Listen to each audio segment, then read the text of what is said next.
લક્ષ્ય ન્યૂઝ, એક નજર, એક લક્ષ્ય. નમસ્કાર. જણાવવાનું કે અમે બધા સોસાયટીના રહીશો અહીંયા ભેગા થયા છીએ એટલા માટે કે આપણા લોકલ ધારાસભ્ય શ્રી બકાભાઈ એટલે લક્ષ્મણજી ઠાકોર સાહેબનો, સાંસદ સભ્ય શ્રી અમિતભાઈ શાહ સાહેબનો અને નાયબ એન્જિનિયર એમનો આભાર માનવા માંગીએ છીએ કે અમારો રોડ તમે જોઈ શકો છો. વર્ષોથી અમારે પાણી ભરાવાની સમસ્યા હતી, એ સમસ્યાનું નિરાકરણ કરી એમને આરસીસીનો રોડ બનાવડાવી આપ્યો છે.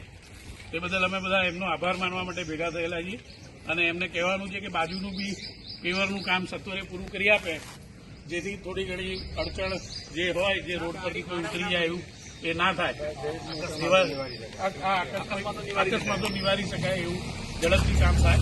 અમે ડેપ્યુટી એન્જિનિયર અને ચીફ એન્જિનિયરનો બી આભાર માનીએ છીએ કે એમને જે હાજર રહેલા કોન્ટ્રાક્ટર પર વધારે કડકાઈથી દેખરેખ રાખી અને ટાઈમસર વરસાદ ફૂલ જોશમાં શરૂ થાય એ પહેલા આ રસ્તો બનાવી આપ્યો.